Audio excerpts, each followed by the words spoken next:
Bon, on va parler politique, hein, puisque tennis c'est une catastrophe. Pegula encore perdu en quart de finale à Miami, et puis Kazakina est toujours blessé.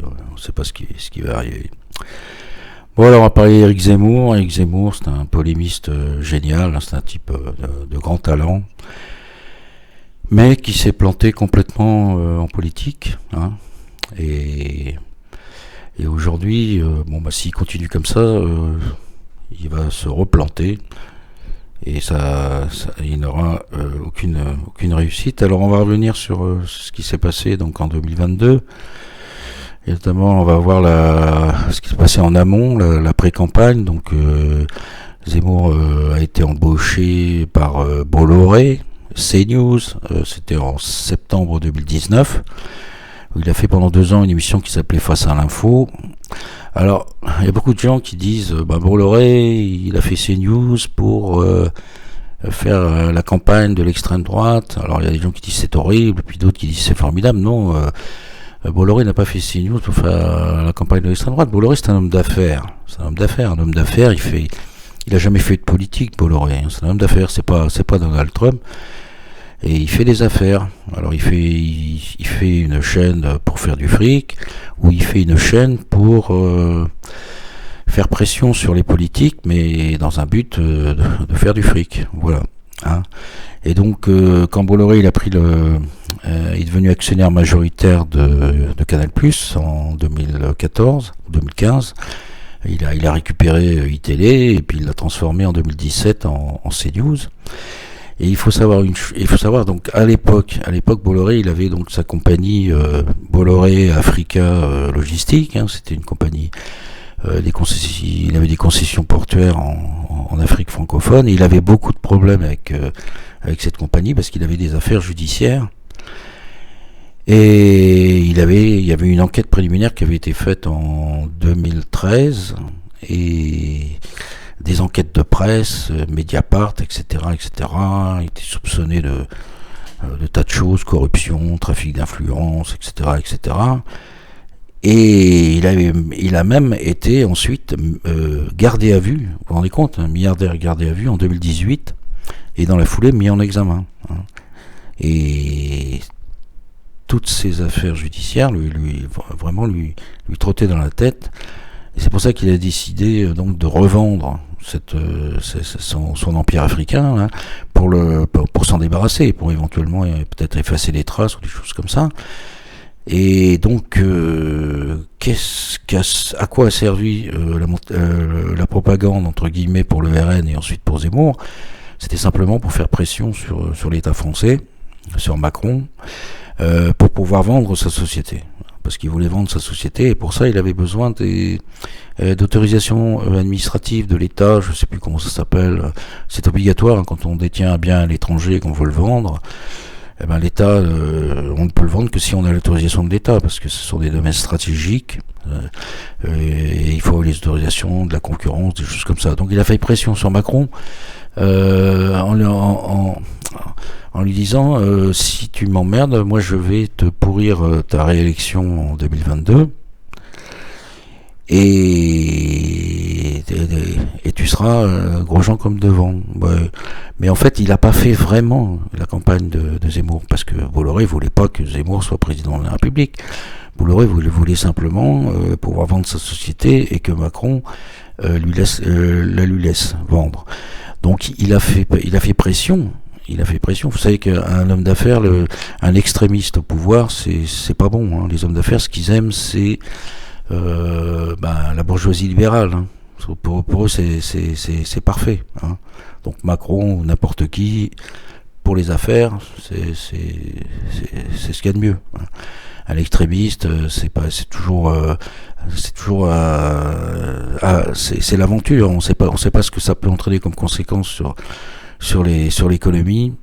Et donc en fait, voilà. Donc en fait, il a donné des coups de pression. Il n'a pas fait la campagne de Zemmour, il a donné des coups de pression pour faire peur à Macron, mais il n'a jamais été au-delà. Hein. Et ça se voit d'ailleurs dans la façon dont CNews a traité Éric Zemmour. Ils ont jamais fait vraiment sa campagne. Si vous faites vraiment la campagne de Zemmour, bah, vous vous y prenez autrement. Hein. Je pense que ça paraît évident. Hein. Vous dites à Zemmour, bah voilà, tu fais ce que tu veux, tu fais l'émission que tu veux, nous on est là, et puis on fait une vraie propagande, Hein. Macron, on lui a fait une vraie propagande dans Paris Match et dans tous les journaux français. Zemmour, il n'a pas eu de propagande à CNews. Il a fait une émission. En plus, c'est pas lui qui a choisi l'émission. L'émission est une émission présentée par Christine Kelly. Franchement, vous croyez que c'est Zemmour qui a choisi Christine Kelly? C'est pas possible. D'ailleurs, j'ai lu un post sur X qui disait que l'émission devait être présentée au départ par Laurence Ferrari. Laurence Ferrari a refusé parce qu'elle est antiraciste. Ensuite, l'émission devait être présentée par, je sais plus comment elle s'appelle, celle qui est partie, la belle orientale, là, je me souviens plus de son nom, qui a refusé parce qu'elle est antiraciste. Et ensuite, l'émission a été proposée à Christine Kelly. Et Christine Kelly a refusé. Mais on a dit à Christine Kelly, si tu veux pas la faire, t'es viré. Donc après des pleurs etc., Christine Kelly a fini par accepter. Alors me dites pas que c'est Zemmour qui a choisi Christine Kelly. Zemmour, c'est un journaliste parisien qui connaît le tout Paris journalistique. S'il avait carte blanche, il aurait trouvé quelqu'un. Hein. Et puis, si vous prenez par exemple son émission sur ce qu'il faisait avant sur M6 avec Nolo, elle était présentée par une vraie journaliste qui connaît la politique. En plus, c'était très sexy, avec de l'humour. Enfin, c'était ça qu'il lui fallait, quoi. Quelqu'un comme ça. Non. Il s'est trouvé Christine Kelly. D'ailleurs, on l'a vu à la première émission. Dès la première émission, Christine Kelly a commencé à parler à tort et à travers, et puis il a dit, mais taisez-vous. Voilà. Donc c'est pas Zemmour qui a fait son émission. C'est pas ça de la propagande. Hein. Quand vous faites la promotion et la propagande d'une personnalité politique pour la candidature à la présidence de la République, que vous êtes un média audiovisuel ou de la presse, faire la propagande, c'est pas ça. Hein. C'est lui donner carte blanche d'abord pour s'il veut faire une émission sur votre chaîne, c'est en parler tout le temps dans les journaux pour en faire sa promotion, c'est centrer complètement la chaîne sur Zemmour. Hein. Les gens ne se gênent pas quand ils le font pour Macron. Bolloré ne l'a jamais fait pour Éric Zemmour. Hein. Jamais. Puis en plus, ça c'est important, les gens qui l'entouraient, tous les gens qui entouraient Zemmour. Il faut savoir que CNews, c'est une chaîne conservatrice libérale. Hein, conservatrice libérale. Or, Zemmour n'est absolument pas quelqu'un de libéral. Zemmour, vous avez qu'à écouter ce qu'en dit Jean Robin. Jean Robin, il vous dit que Zemmour est marxiste. Alors, c'est peut-être exagéré, mais il est évident que Zemmour d'ailleurs dit lui-même, que quand il réfléchit à la société, Éric Zemmour, il utilise des grilles marxistes. Et c'est pas CNews qui allait utiliser les grilles marxistes. Hein. Il était entouré de chroniqueurs tous libéraux. Quand il parlait d'économie, c'était l'économie libérale. On l'a mis dans quelque chose qui n'était pas le zémourisme. Hein. C'était le bollorisme, si vous voulez.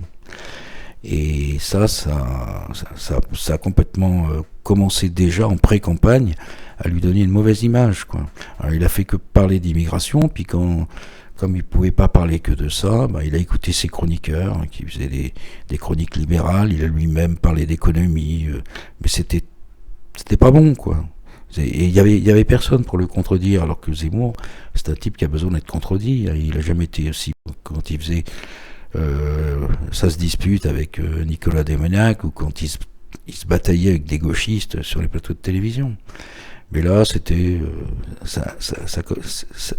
on l'a mis dans une structure qu'il a normalisée, et ce qui a été préparatoire à une campagne complètement fade et complètement normalisée, classique.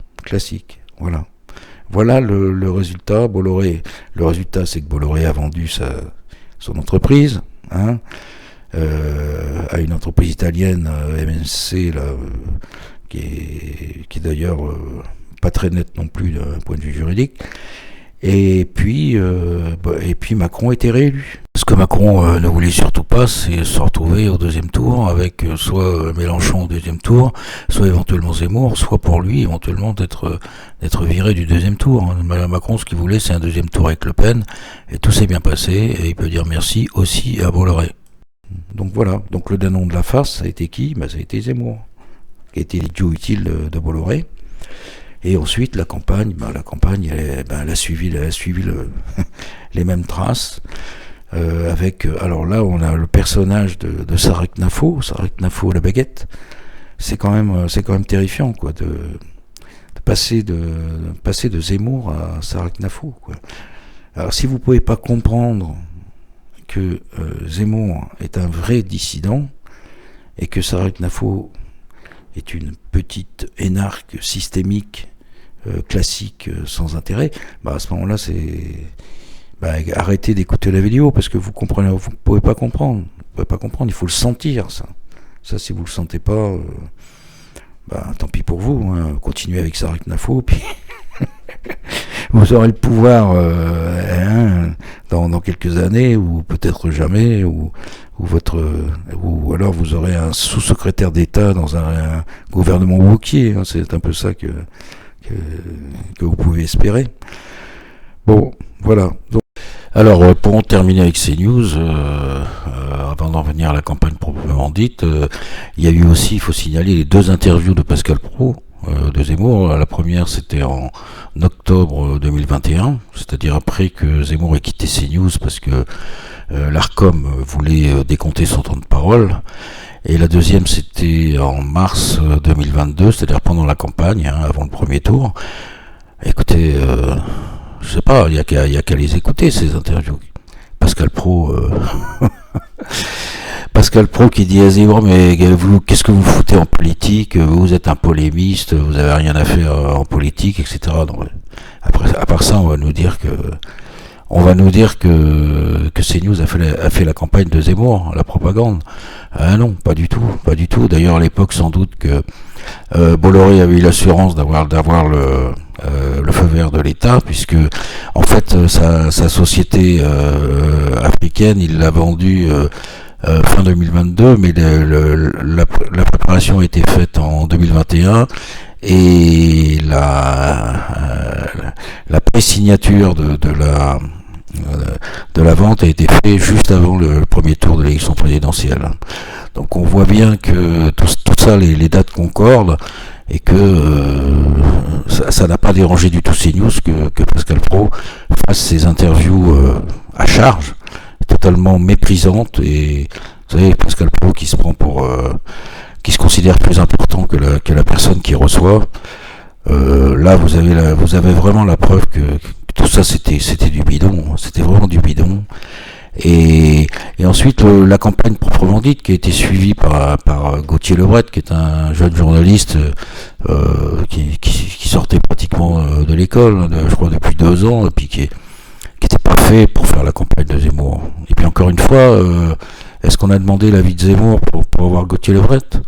Ça m'étonnerait. Et puis si c'est Zemmour qui l'a choisi, il s'est trompé, mais je suppose que je suppose que tout ça a été fait par Nedjar et Bolloré dans le dos de Zemmour.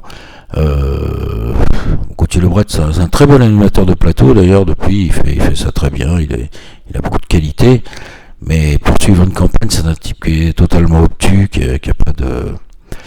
Moi, je sais pas, si j'avais été en charge de la campagne de Zemmour, de sa propagande, je sais pas, j'aurais dit d'abord à Zemmour, qui veux-tu? J'aurais laissé c'était à lui de décider. Et puis ensuite, je lui aurais dit, écoute, moi, ce que je te propose, c'est Marc Penon. Marc Penon, c'est un type plein de passion, c'est ça qu'il fallait à Zemmour. Vous savez, c'est des choses, on dit, bon, c'est pas grave, tout ça, c'est pas important. Mais si. C'est ça qui est important, justement. Dans une campagne présidentielle, les programmes, les trucs comme ça on n'a rien à foutre. Ce qui compte, c'est le lien entre le candidat et le peuple. Et toute personne médiatique qui peut assurer ce lien, qui peut en faire qui peut vivre ce lien, C'est très important tout ça. Et tout ça n'a pas été fait, quoi. Marc Menon, il aurait mis de la passion dans la campagne de Zemmour. Puis c'est un type lui, qui a fait du terrain. Il a fait le Tour de France, il a fait des tas de choses. Voilà. Ou j'aurais mis une journaliste qui s'appelle Barbara Klein, j'aurais peut-être mis les deux d'ailleurs, pourquoi pas y aller en force. Barbara Klein, c'était une journaliste qui ne travaille plus d'ailleurs à CNews, qui était un peu le contraire de toutes ces journalistes comme Christine Kelly, Sonia Mabrouk. Non, c'est une journaliste très simple, hein, qui est intelligente, pleine de tact, qui aurait fait une très bonne campagne pour Zemmour. Très très bonne. Et oui, en plus en amenant une touche de féminité. Voilà. Donc tout ça n'a pas été fait. Donc je pense que la chose était entendue. Et puis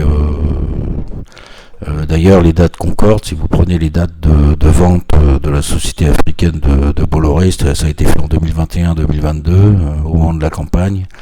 Et le contrat la vente a été faite fin 2022, mais elle était déjà en mars 2022 signée, quoi.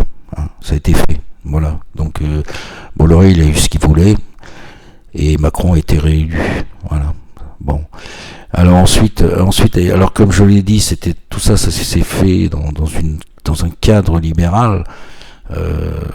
Zemmour a été intronisé candidat libéral de la droite, alors que le zémourisme c'est pas ça. Alors vous allez me dire, mais Zemmour, alors pourquoi a-t-il accepté tout ça? Mais parce que moi je crois, je l'ai déjà dit, parce que je pense que fondamentalement Zemmour c'est un faible, c'est un type extraordinaire, je trouve. Il a des qualités de polémiste, il a des qualités de réflexion, il est capable dans des débats de trancher, d'être extrêmement direct et d'avoir des arguments très forts. Mais justement, c'est ça qui l'intéresse. Alors lui, son truc, c'est l'immigration. Donc il parlait d'immigration, il écrasait tout le monde. Et puis pour le reste, il s'est dit, bon, tout ça n'a pas grande importance. Il a toujours dit, d'ailleurs, moi, mon seul thème, c'est l'immigration. Donc si vous voulez me donner un cadre libéral, ben on va y aller, c'est pas un problème. Et malheureusement, les Français n'ont pas pensé comme ça. Les Français, d'autant plus que quand vous entrez dans le problème, c'est ça, c'est que vous entrez dans le système. Et dès que vous mettez un doigt dans le système, ben c'est fini. Et faire une candidature libérale de droite, c'était entrer dans le système. C'était pas une candidature dissidente. Voilà. Donc tout ce qu'en découle, la création d'un parti. Donc Zemmour est candidat en novembre, il crée dans la foulée, début décembre je crois, un parti, Reconquête. À quoi ça sert de créer un parti? Ça sert absolument à rien. Pourquoi est-ce qu'il a créé un parti? L'élection présidentielle, c'est un homme, un peuple. Voilà, ça s'arrête là. C'est un dialogue entre l'homme et le peuple. C'est tout. Créer un parti, c'est quoi? C'est rentrer dans le système. C'est pas les petits chevaux, c'est un dissident, Éric Zemmour. Il crée un parti, qu'est-ce que c'est?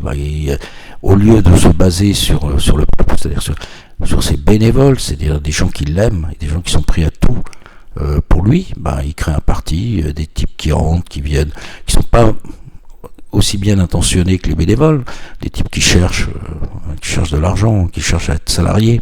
Regardez Sarek Nafo, 90 000 euros par an, hein, voilà. Des types qui cherchent à se placer en vue d'avoir des postes. C'est ça un parti. Un parti, ça sert à rien. Au contraire, ça ne provoque que des emmerdes. Est-ce que vous avez besoin d'argent pour faire une campagne? Non, vous n'avez pas besoin d'argent. Vous avez des bénévoles, vous avez des milliers, des centaines de milliers de gens qui sont prêts à tout, qui sont prêts à vous aider, qui sont prêts à être là. Vous n'avez pas besoin d'argent. D'ailleurs, l'argent qui a été pris par Zemmour, ce sont des dons, ce sont des gens qui ont donné. Hein. Les adhésions à Reconquête, ça représente, je crois, un quart des financements, les trois quarts de l'argent, c'est les dons, c'est les gens qui ont donné. Et puis les gens qui sont inscrits qui sont adhérés à Reconquête, sinon ils auraient donné. Hein. Mais même l'argent ne sert à rien. Hein. C'est pas ça l'important. L'argent, l'important, c'est d'avoir des masses de gens qui sont prêts qui vous aiment et qui sont prêts à être là, quoi.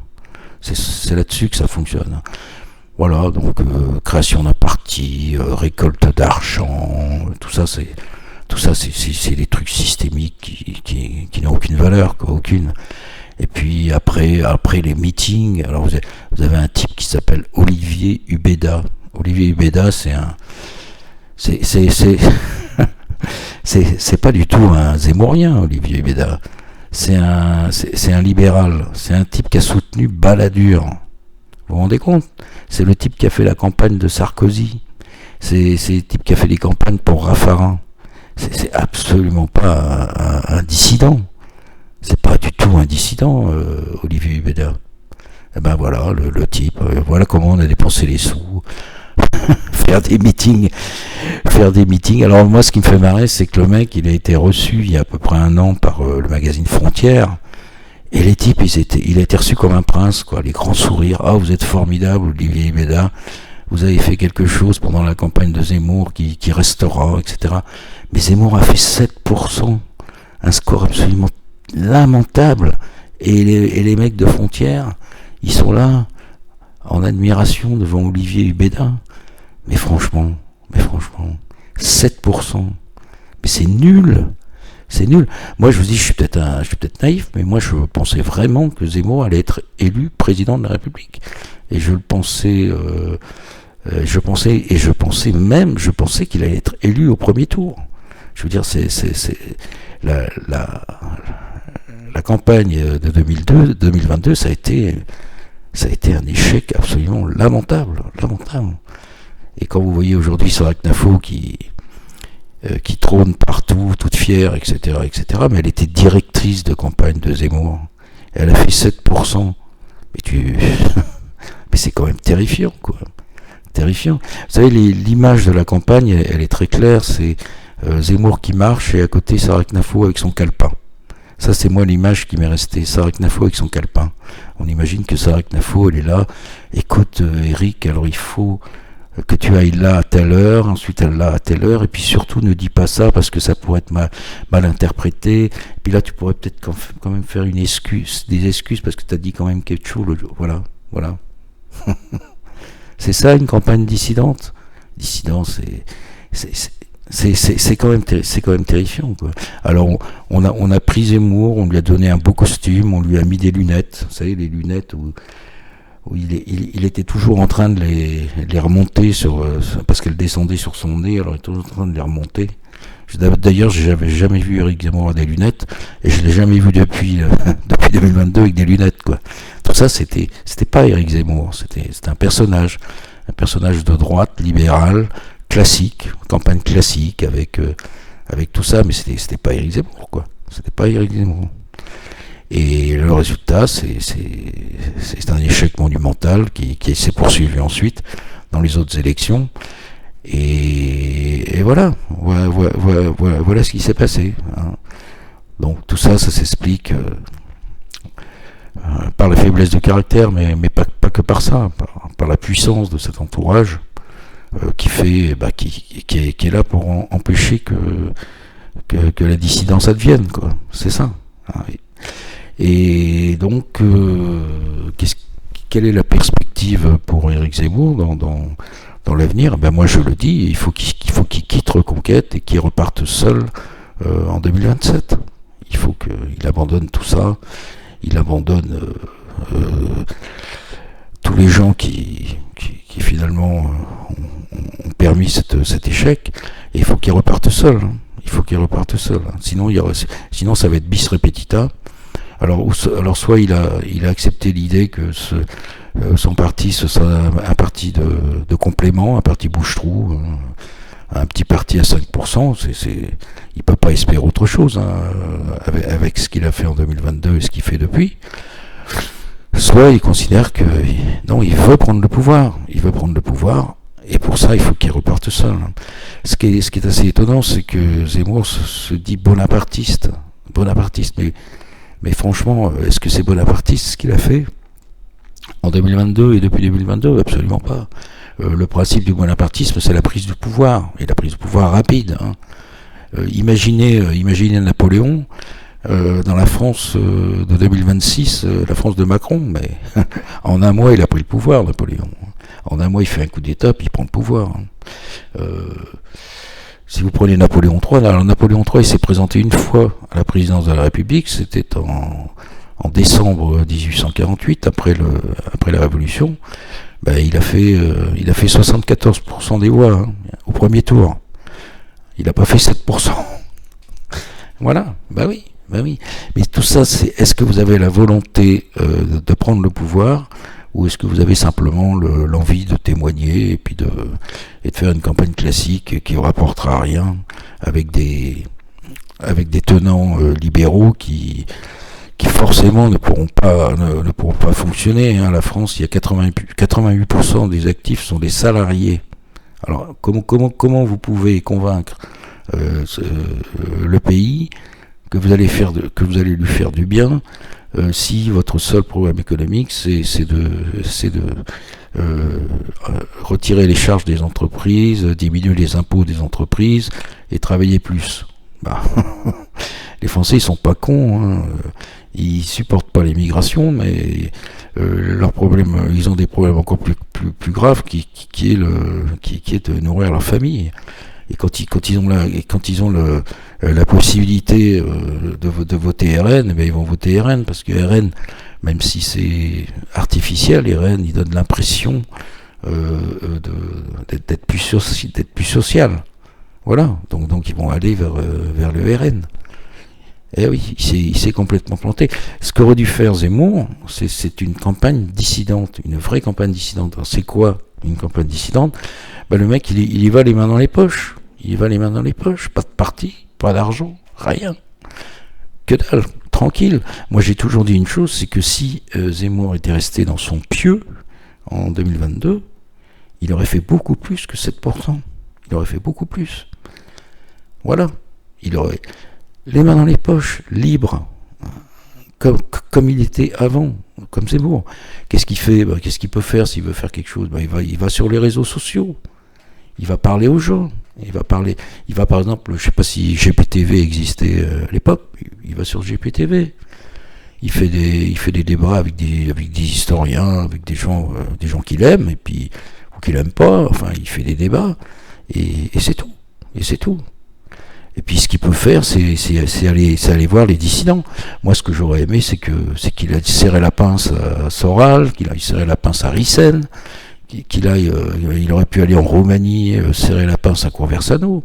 Il aurait pu faire une vraie campagne dissidente, quelque chose où il s'attache, parce que l'attachement qu'aiment les gens avec Zemmour, c'est l'attachement au peuple.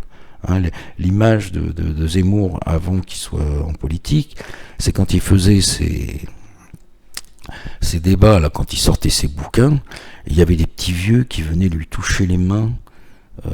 Un peu comme on allait toucher comme on allait toucher le roi pour guérir les écrouelles. Sauvez-nous. Voilà ce que disaient les vieux. C'est ça l'image de Zemmour. C'est pas ces petits minés du 16e là en costard qui ont des têtes de miliciens et qui font et qui se présentent aux côtés de Zemmour, les jeunes avec Zemmour.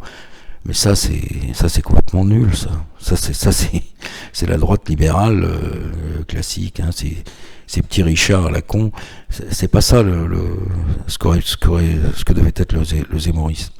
Voilà, donc il a complètement raté, et la seule solution à faire, c'est qu'il reparte seul, qu'il quitte Reconquête, qu'il quitte tout ça, et qu'il recommence. Et pourquoi pas, moi je suis un éternel optimiste, et je pense que ça peut réussir. Ça, c'est vraiment la chose qu'il peut faire et qui peut faire qu'il gagne cette fois-ci. Qu'il gagne. Mais sinon, c'est sa seule chance. Sinon, c'est pas la peine.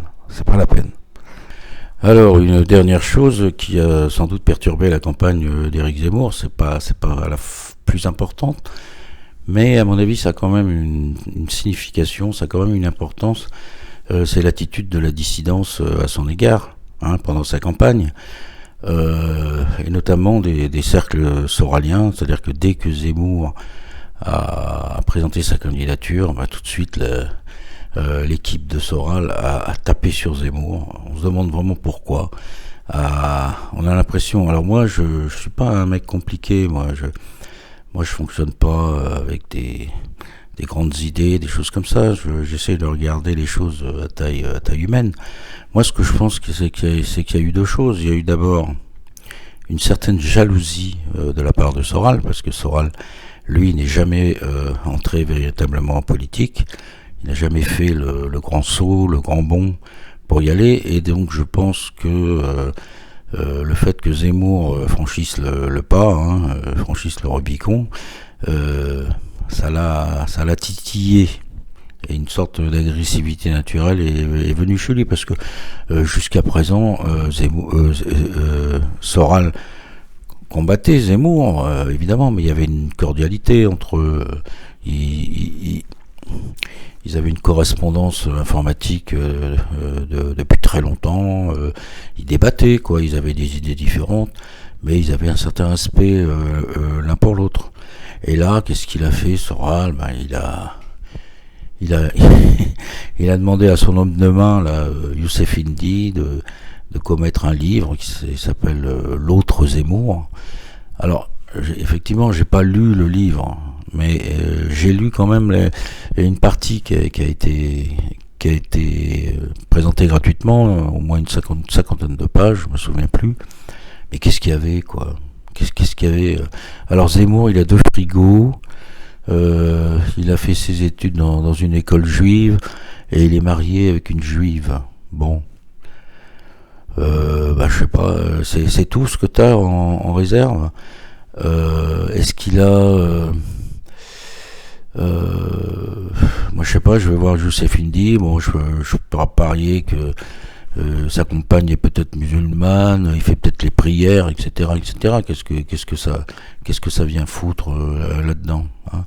Alors, si vous voulez prendre 2 dissidents, hein, et comparer deux dissidents qui sont pas pro-juifs, hein, c'est le moins qu'on puisse dire, hein, Youssef Indy et Hervé Ryssen. Hervé Ryssen, on peut pas le soupçonner d'une moindre appétence pour le lobby juif. Hervé Ryssen, qu'est-ce qu'il a fait? Il a étudié tous les livres de Zemmour. C'est un homme du livre, hein, Hervé Ryssen. Tous ses entretiens, toutes ses interviews, etc., etc. Hervé Ryssen, il a rien trouvé. Voilà. Et il a soutenu Éric Zemmour. Il l'a fait entre 2018 et 2023. Il l'a soutenu. Alors moi, je suis désolé, j'ai plus confiance, excusez-moi, ne serait-ce que par son expérience, sa longévité, et puis le fait qu'il ait payé de sa personne ses idées, hein. Il a fait 7 mois de prison. J'ai plus confiance en Hervé Ryssen qu'en Youssef Indy, je suis désolé. Moi, quand un type comme Ryssen me dit Zemmour, il est bon pour les services, ok, je vais pas être plus royaliste que le roi, hein. Donc je pense qu'il y a eu ça chez les Soraliens. Et puis il y a une autre chose, hein, qui est aussi très triviale, mais qui me paraît juste. C'est que quoi, égalité réconciliation, c'est, je sais pas, c'est un tiers de Maghrébins ou quelque chose comme ça.